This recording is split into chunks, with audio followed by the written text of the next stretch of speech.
চাকরিতে ঢুকেছি আজ প্রায় 9 মাস 17 দিন হলো। এর মধ্যে আব্বা আর মা আমাকে বিয়ে দেবে বলে উঠে পড়ে লেগেছে। আমি তাদের এত করে বলছি চাকরিতে সবেমাত্র ঢুকলাম, এর মাঝে আবার বিয়ে করা কেন লাগবে? তাদের কথা এ বাড়িতে বউ লাগবে আর আমাকে তারা বিয়ে দেবে। তো আমি আজ সকালে অফিসে যাওয়ার জন্য রেডি হয়ে নিচে এসে ডাইনিং টেবিলে সবার সাথে খেতে বসলাম, কিন্তু অবাক করা বিষয় হচ্ছে কেউ আমাকে খাবার তুলে দিচ্ছে না। আমি বললাম, মা কি হলো, খাবার তুলে দাও। মা চুপ করে নিজের মতো খেয়ে যাচ্ছে। ভাবি তুমি দাও না, আমার অফিসের দেরি হয়ে যাচ্ছে। আমি কি তোর ঘরের বউ নাকি যে তোকে খাবার তুলে দেব?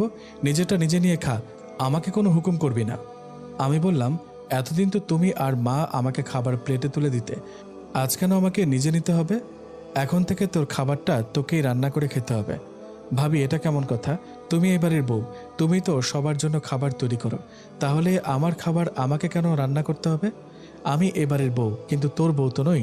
যদি আমি রান্না করি আমার স্বামী, শ্বশুর, শাশুড়ি আর ননদিনীর জন্য করব, তোর জন্য করব না। মা এসব কি শুরু করে দিলে আমার সাথে? আর ভাবি এসব কি বলছে? ভাবি তো এতদিন সবার রান্না করে দিত, এখন থেকে তোর নিজের গায়ের কাপড়ও তোকে দিতে হবে। আর সবাইকে বলছি এখন থেকে শামীমের কোনো কাজ কেউ করবে না বলে দিলাম। কি এমন দোষ করলাম যার কারণে সবার থেকে আলাদা করে দিতে চাইছো? বলো, বিয়েটা করে ফেল, তাহলে তোকে আর কষ্ট করতে হবে না। তখন নতুন নতুন ভাবি সব করবে। এখন কোনো বিয়ে করতে পারবো না, আগে নিজের পায়ে দাঁড়াবো, তারপরে বিয়ে করব। আর মনে রেখো, হাতি পুষতে গেলে কলা গাছ লাগানো লাগে। মা বলল, ফোড়া দিলে ফোড়ারও মুখও দেয় আল্লাহ, সবার রিজিকের মালিক আল্লাহ। আর তুই তো এখনো বেকার না, ভালো চাকরি করিস, ভালো বেতন পাস, তাহলে কি তোর আর তোর বউয়ের চলতে কোনো অসুবিধা হবে? আমি এখন বিয়ে করব না। আর কোনো কথা না বলে খাবার দাও তো তাড়াতাড়ি। বড় বৌমা, সবার তো খাওয়া শেষ, বাকি খাবারগুলো রান্না করে রেখে আসো। জি বাবা, যাচ্ছি। ভাবি আব্বার কথা মতো ডাইনিং টেবিল থেকে এক এক করে সব খাবার নিয়ে গেল, একবারও বলল না আমি খাবো কিনা।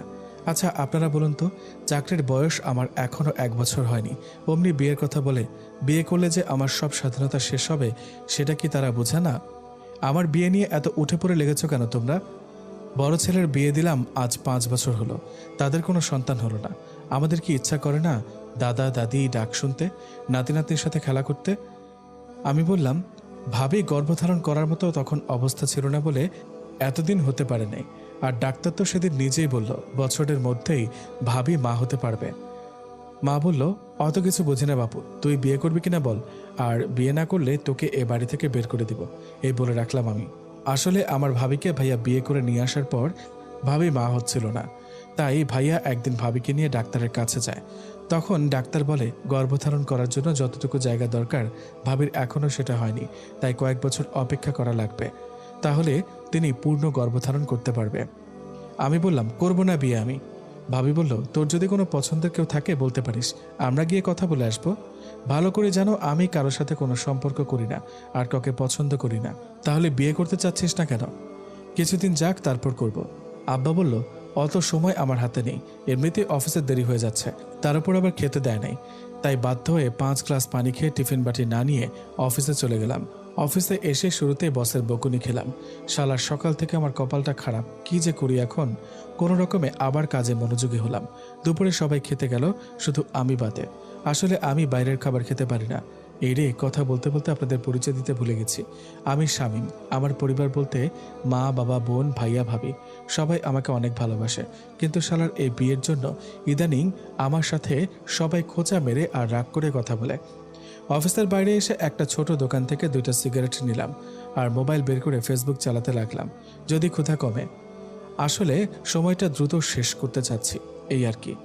বস সবাইকে সন্ধ্যার মধ্যে ছেড়ে দিল, আমাকে সহ আরো 20 জনকে রাখলো। এমনিতেই ক্ষুধা লেগেছে, তার উপর আজ নাকি 11টায় ছুটি আমাদের। কোনো রকম কাজ করতে করতে 11টা বাজালাম। তারপর ছুটি হলে বাসায় চলে আসলাম। এসে দেখি পুরো বাসা অন্ধকার। প্যান্টের পকেট থেকে মোবাইলটা বের করে ফ্ল্যাশলাইট অন করে নিজের ঘরে গিয়ে দেখি সকালে যেমন করে ঘরটা অগোছালো করে রেখে গেছি ঠিক তেমনই আছে। তার মানে আব্বার কথা মতো সবাই চলছে।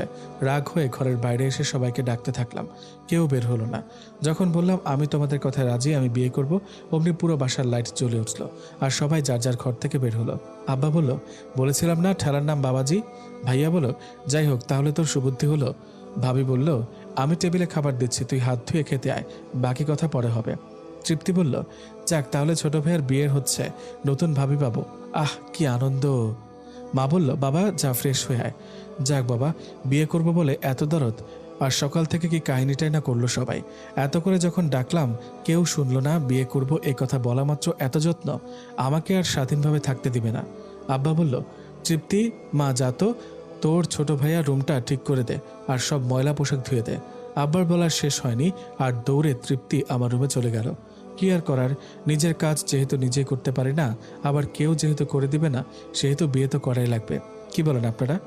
ফ্রেশ হয়ে নিচে এসে দেখি আমার জন্য খাবার সাজিয়ে রেখেছে। আমি কাউকে কোনো কথা না বলে যখন খাবার মুখে দিব, তখন আব্বা বলল, বাবা কোনো কিছু না বলেই যে মুখে খাবার দিচ্ছ, কি বলবো আমি? ওমা, সে কি, ছেলে দেখে আমার বিয়ে করার কথা ভুলে গেছে। আমি রাজি, বিয়ে তো আমি করতে চাই, তোমরা মেয়ে দেখো। ভাবি বলল, আমরা অনেক আগেই মেয়ে দেখে রেখেছি। ওরে বাবা, বলে কি এরা? এরা আবার মেয়ে কবে দেখলো? তার মানে আমার সুখ নষ্ট করার পায়তারা করছে এরা। আমি কাঁদো কাঁদো ভাবে সবার দিকে একবার করে তাকালাম, যদি কারো দয়া হয় আমার উপর, কিন্তু না, কারো দয়া হলো না।